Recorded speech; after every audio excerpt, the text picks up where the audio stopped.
A paz, Senhor, meus irmãos, graças a Deus pela sua vida, por este privilégio de estar aqui com você, compartilhando e falando da palavra de Deus.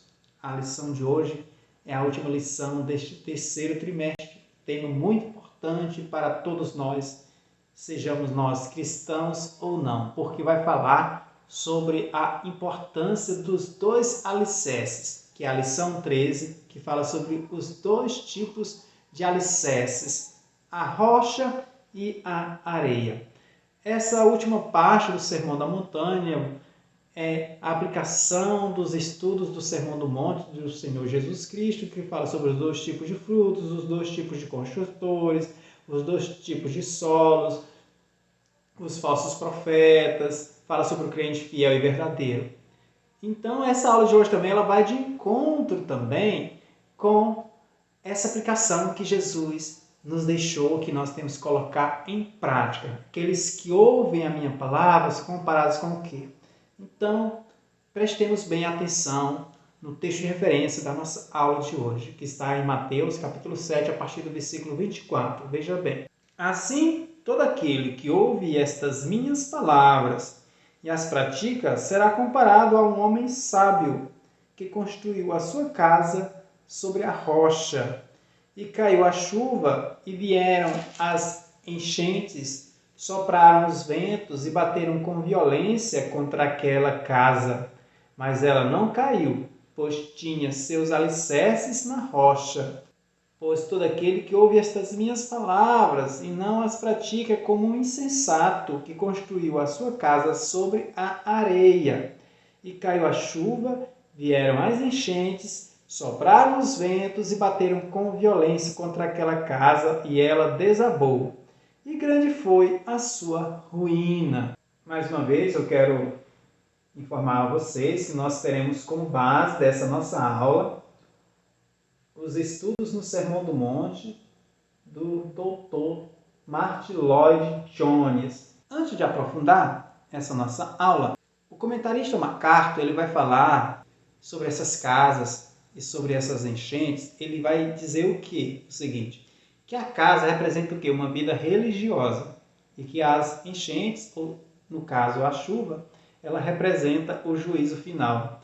Então, é isso que representa tanto a casa quanto a chuva. E a casa representa a nossa vida, a chuva vai representar o juízo final. Nós iremos distribuir esta aula expositiva entre dois capítulos. O primeiro capítulo, com base nos estudos no Sermão do Monte de Martyn Lloyd-Jones, sobre os dois homens e as duas casas. O que representará esses dois homens e essas duas casas? É o que nós vamos analisar a partir de agora, segundo os estudos do Sermão do Monte de Martyn Lloyd-Jones. Os dois homens, para começar, eles tinham o mesmo desejo. Ambos desejavam construir a sua casa, uma casa onde eles pudessem viver com seus familiares, desfrutando de merecido lazer e gozando a vida.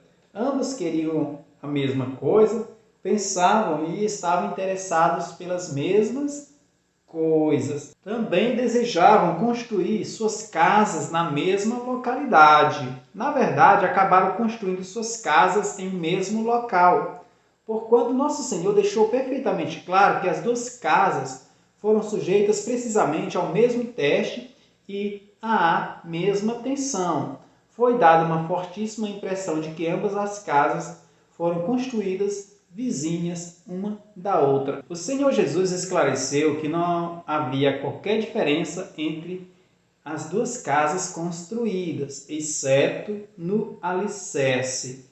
Contempladas pelo lado de fora e à superfície, não havia diferença. Aqui nós já podemos compreender que essas casas, externamente, exteriormente falando, elas eram iguais, foram construídas no mesmo lugar, mas o interior é que está o segredo. Portanto, é importante a gente frisar sobre isso aí. Eles construíram com a mesma função, com os mesmos interesses, só que a forma como elas foram construídas E onde elas foram construídas, firmadas em quê? Aí é que está o segredo. Devemos relembrar-nos que ambas as casas foram submetidas exatamente ao mesmo tipo de prova. No entanto, sabemos que tudo quanto esse quadro queria destacar eram as diferenças, ou seja, porque toda essa situação que Jesus quis elencar para mim e para você sobre quem aplica os ensinos dele ou não, quem coloca em prática ou não, está no quê? No interior das pessoas, no alicerce das pessoas. Podemos dividir a questão uma vez mais em uma diferença entre os proprietários e uma diferença entre suas casas. A diferença, segundo Lloyd Jones, não é óbvia, é muito sutil. Se você interpretar essa descrição dizendo que a diferença entre as duas construções e os dois homens só pode ser descoberta quando chegam as provações, quando sobrevêm as enchentes e sopram violentamente os ventos, então não somente a sua interpretação está errada, como também não terá qualquer valor. E ele vai justificar a sua afirmação. Se nosso Senhor estivesse ensinando tal conceito, na verdade estaria zombando de nós.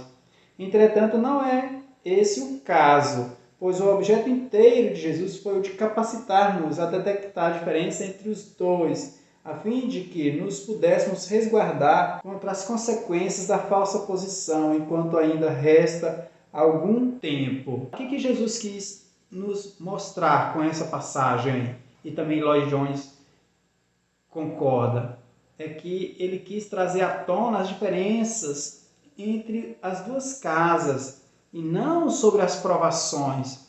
É claro que as provações muitas das vezes revelam o caráter das pessoas. Sim, o julgamento vai trazer à tona quem foi salvo e quem não foi. Sim, mas é importante a gente ter também essa interpretação correta. E quais eram as diferenças entre esses dois homens, professor Zéias? O sábio cavou fundo e lançou os alicerces de sua casa, ao passo que o tolo não cavou coisa nenhuma. E quais são as características do indivíduo tolo, professor? Os tolos estão sempre com pressa, querem fazer tudo imediatamente, parecem não ser capazes de esperar. Será que nós temos tido essas características nas nossas vidas, nas nossas lutas, nas nossas circunstâncias, nos nossos projetos, nos nossos propósitos, no nosso projeto de vida? Quais são as características do tolo? Com pressa, querem fazer tudo imediatamente, não querem esperar. É uma das principais características dessa geração. É a simultaneidade, a instantaneidade. Queremos tudo para ontem, para hoje, para agora. Queremos ouvir as pessoas no 1,5, na velocidade 1,5. É isso que mostra como é que nós estamos sendo. Faremos para nós refletirmos sobre nossa vida. Quais outras características, professor, desse construtor tolo? Ele nunca dedica tempo aos seus empreendimentos, mas vive sempre interessado em atalhos e em resultados imediatos. Nós só temos um único caminho a seguir, é Jesus Cristo. Eu sou o caminho, a verdade e a vida. Ninguém vai ao Pai senão por mim. Não andeis ansiosos com o que ireis vestir amanhã, com o que ireis comer, porque os pássaros não plantam, não colhem, os lírios do campo, nem Salomão conseguiu vestir-se tão lindamente dessa forma. E o Pai que está no céu não dará a vós? O tolo mostra-se impaciente, despreza a instrução e o ensino, dizendo que deseja dar prosseguimento à construção. O tolo, construtor tolo, ele não ouve as pessoas, ele não está interessado em ouvir conselhos, sendo que as pessoas têm um ditado popular que diz: se conselho fosse bom, seria vendido. Mas a Bíblia não é repleta de conselhos, a palavra de Deus. O livro de Salmos, principalmente de Provérbios, não é um livro cheio de conselhos, de orientações da palavra de Deus.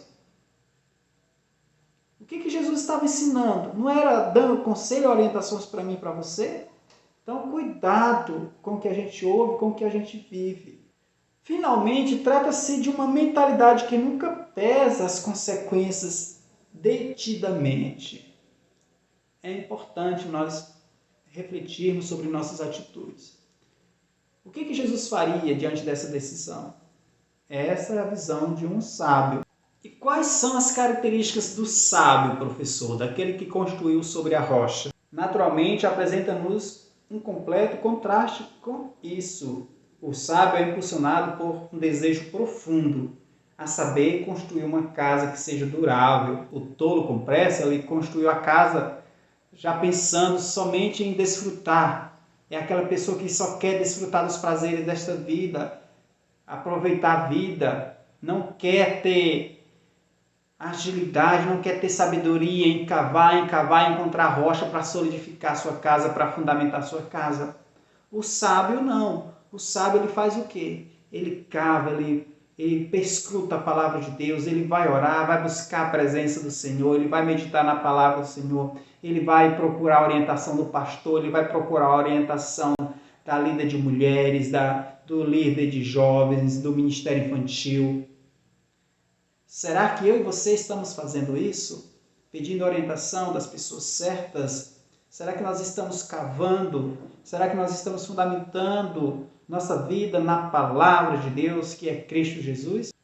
O sábio, ele mantém um controle sobre si mesmo, não permitindo que os seus sentimentos e as suas emoções ou que seu entusiasmo o arrebatem.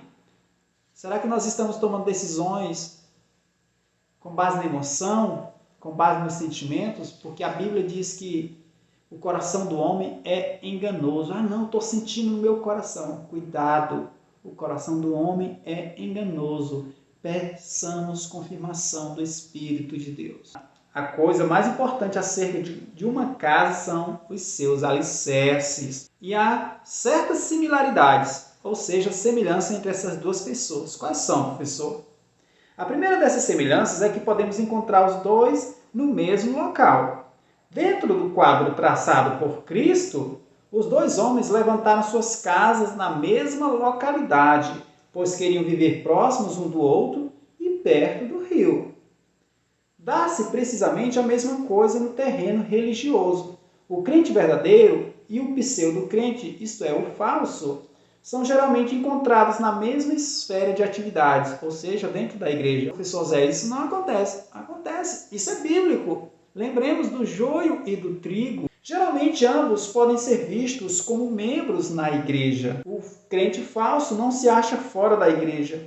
Ele também faz parte da igreja. Então, essas similaridades mostram o quê? Que dentro da igreja do Senhor existe o joio e o trigo. Existem pessoas que estão fundamentadas em Cristo Jesus e outras pessoas que estão por outros motivos, por conveniência. O crente nominal, ou seja, esse pseudo-crente, tem os mesmos desejos gerais que o crente verdadeiro. Que anelos são esses? Ele deseja ser perdoado e quer acreditar que os seus pecados foram apagados. Ele anseia pela paz, ele foi a uma reunião evangélica porque a vida o deixara em grande desassossego, sentia-se infeliz e não podia encontrar satisfação. E desse modo foi àquela reunião e depois ouvia atentamente a pregação. É um grande erro pensar-se que a única pessoa que deseja desfrutar de paz no seu interior, de ter um coração tranquilo, seja um crente autêntico. O mundo de nossos dias está faminto e sedento por essa paz. Muitas pessoas acabam vindo para a esfera do cristianismo justamente porque desejam as bênçãos do cristianismo, da mesma forma que outros indivíduos se voltam para os diversos cultos estranhos. O que Lloyd Jones quer dizer? Que muitos estão na igreja, muitos estão no caminho, querendo entrar no caminho pelas bênçãos que o Senhor pode dar, mas não atrás do abençoador, não atrás do Deus, não atrás do Senhor pelo que Ele é, mas somente pelo que Ele faz. Os pseudo-crentes acreditam que estão em segurança. Os que haviam expelido demônios e realizado muitos prodígios extraordinários em nome de Cristo estavam perfeitamente certos de sua própria salvação. Senhor, nós realizamos milagre em Teu nome, expulsamos demônios.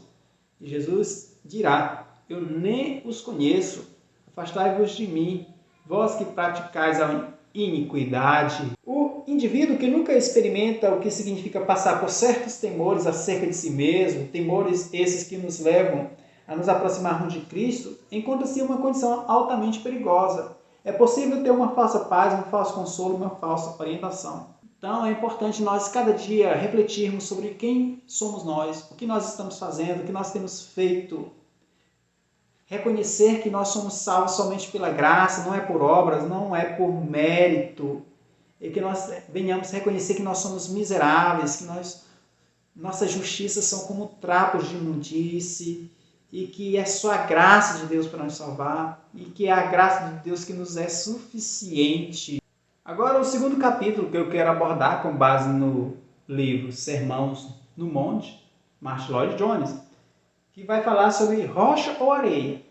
Na verdade, iremos dar continuidade mais sobre essas características ou diferenças entre esses dois tipos de cristãos, ou melhor dizendo, de crentes. Quais são as características do crente meramente nominal? O falso crente. Podemos dividi-las em características gerais e particulares. De modo geral, elas são naturalmente as próprias coisas que podemos observar no homem insensato, o qual edificou a sua casa sobre a areia. Agora vamos voltar para as particularidades. Quais são as características do falso crente? A primeira coisa sobre ele é que ele é um indivíduo cujo único propósito é agradar a si mesmo. O seu eu controla a sua perspectiva e todas as suas ações. Ele deseja lazer, conforto e determinados benefícios. E essa é a razão pela qual pode ser encontrado na própria igreja. É aquela questão que tem pessoas que só vão para a igreja atrás de bênçãos, né? Quando tem campanha, vai para a igreja. Quando tem congresso, vai para a igreja. Quando tem um cantor, um pregador famoso, vai para a igreja. Mas na escola bíblica não se faz presente, né? Nos cultos de ensino não se faz presente, nos cultos de orações muito menos. Eita Jesus! Esse indivíduo já descobriu que existem certas bênçãos que o cristianismo oferece. Está interessado nessas bênçãos e quer saber algo mais sobre elas e como obtê-las. Este último não se dá o trabalho de estudar a palavra do Senhor e nem é ele um autêntico estudioso da Bíblia. Graças a Deus não é você, porque se você está aqui, você está com fome, está com sede, está compelido pelo Espírito do Senhor de conhecê-lo, de aprender mais de Deus, de ser instruído por Deus, de ter sabedoria do alto. Glórias a Deus pela sua vida. Em segundo lugar, esse falso crente ou crente nominal, ele escolhe o que mais aprecia, concentrando sua atenção naquilo que lhe parece atrativo. Por exemplo, aprecia a doutrina do amor de Deus, mas não a doutrina da justiça de Deus. Deveríamos examinar constantemente a nós mesmos à luz da palavra de Deus. O que esse indivíduo insensato faz? Ele lê a Bíblia naquilo que ele é conveniente. Dificilmente ele vai ler a Bíblia sobre o livro de Apocalipse, ou uma passagem que vai falar sobre o pecado, ou uma passagem que vai falar sobre arrependimento. Ele vai procurar um trecho da Bíblia que lhe agrada, que não lhe confronta. Mas nós temos que ler a Bíblia para nos confrontar, porque esse confrontamento ele nos molda, ele nos quebranta, ele nos transforma, sabe que nós não temos mérito nenhum na salvação, e muito menos nas bênçãos de Deus. Precisamos enfrentar essas realidades. Quais? Aceita a mensagem completa da Bíblia? Estou acolhendo todo o desígnio de Deus? Aceito o ensino concernente à ira de Deus, tanto quanto aceito o ensino referente ao amor de Deus? Estou pronto para crer na justiça de Deus, tanto quanto na sua misericórdia? A grande característica do falso crente é que ele não enfrenta toda a palavra de Deus, mas seleciona aquilo que ele mesmo quer e gosta. Em outras palavras, seu distintivo mais característico é que ele jamais enfrenta completa e honestamente a natureza do pecado e os seus efeitos à luz da santidade divina. Meu Deus, como é forte, mas como é importante. E a palavra de Deus, ela nos esclarece e ela nos confronta. Então, que Deus possa nos iluminar, para que possamos todos os dias estarmos lendo a palavra de Deus, para que possamos falar como salmista. Vê se há em mim um caminho mau, Senhor. Me dá a alegria da tua salvação. Não retira de mim o teu espírito, essa fome, essa humildade. O sermão da montanha começou, bem-aventurados os humildes. Então, esse insensato, ele não tem a humildade de reconhecer que precisa de Deus, mas o sensato, sim. A Bíblia, em primeira instância, é uma terrível exposição e um forte delineamento dos efeitos do pecado, porque as Escrituras fazem tal exposição de fatos, a fim de impressionar-nos a respeito dos efeitos do pecado, a fim de ensinar-nos que em nosso interior existe algo que nos pode arrastar para baixo, que por natureza somos falsos, imundos e vis. No pecado foi concebido, no pecado foi gerado. Não foi isso que o salmista Davi escreveu? A maior dificuldade do crente falso, em última análise, é que, na verdade, ele não deseja conhecer a Deus. Ele quer as bênçãos divinas, mas não quer o próprio Deus. Infelizmente. Quais as evidências que caracterizam o verdadeiro crente, o sensato que construiu sua casa sobre a rocha? Expressando positivamente essa ideia é que ele faz a vontade de meu Pai que está nos céus. Mateus 7, 21. Essas são as palavras de Jesus. Aquele que faz a vontade do Pai que está no céu é esse o sensato que construiu a sua casa sobre a rocha. Obviamente não significa justificação pelas obras. Nosso Senhor não estava dizendo que o homem que é um verdadeiro crente é aquele que, tendo ouvido o sermão do monte, o põe em prática e desse modo torna-se um crente. Isto é impossível aos homens, mas para Deus tudo é possível. Mateus também 19, 26. E também está escrito na Bíblia, todos pecaram e carecem da glória de Deus. Romanos 3, 23. Se dissermos que não temos pecado, fazemos mentiroso e a sua palavra não está em nós. 1 João 1 e 10. A fé sem obras é morta. 2, 26. A fé sem o acompanhamento das obras não é autêntica, pois está morta. Não pode haver contradição alguma entre a aparência geral de um homem e aquilo que ele diz e faz. A primeira coisa sobre qual somos informados no que tange ao crente no Sermão do Monte é que ele deve ser humilde de espírito. Assim sendo, ele é humilde de espírito. Segue-se que ele nunca parecerá ser alguém orgulhoso e autossatisfeito. Uma outra coisa que somos informados a respeito do crente é que ele se lamenta, chorando em vista de seu pecado, pois o crente também é uma pessoa mansa. Então, sempre, no final das contas, o que está oculto será conhecido. Então, sempre, uma hora ou outra, mais cedo ou mais tarde, o fruto da pessoa sensata e insensata vai aparecer. Como posso saber se sou um homem prudente ou se sou um homem insensato? Um dos melhores testes é este, veja bem. Você fica ressentido diante do Sermão do Monte? Você sente aversão por ele? Você faz objeção quando ouve sendo pregado? Se você tiver de responder positivamente, então você é um dos insensatos. Então, se você responder a uma dessas perguntas como sim, você é um dos insensatos. Você sente que o Sermão do Monte torna as coisas impossíveis para você? Você se sente perturbado diante de seus padrões? Você costuma comentar que é impossível pôr o Sermão do Monte em ação? Você critica-o dizendo, ele é rígido, a sua pregação é severa e ele torna tudo destituído de esperança? É essa a sua reação diante do Sermão do Monte?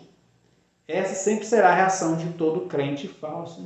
Uma outra característica do crente falso, que aparece nesta altura, é que, tendo ouvido o Sermão do Monte, ele logo se esquece inteiramente do que ouviu. Uma outra característica dos crentes falsos, que construiu sua casa sobre a areia, é que ele jamais põe em prática o sermão da montanha, a palavra de Deus, os ensinos. Agora voltemos para as características positivas do verdadeiro crente, daquele que construiu sua casa sobre a rocha. Esse é o indivíduo que enfrenta o ensino do Sermão do Monte na inteireza do mesmo. Ele não seleciona e escolhe, mas permite que cada porção da Bíblia fale para ele. Não se mostra impaciente, dedica tempo à leitura e estudo das Escrituras e não se apressa para ler alguns poucos salmos favoritos. Tem pessoas que vivem assim, né? Deixa a Bíblia ali só no Salmo 93, Salmo 23, Salmo 91... Pelo contrário, permite que a palavra de Deus inteira o sonde e perscrute. O verdadeiro crente humilha-se diante da palavra de Deus.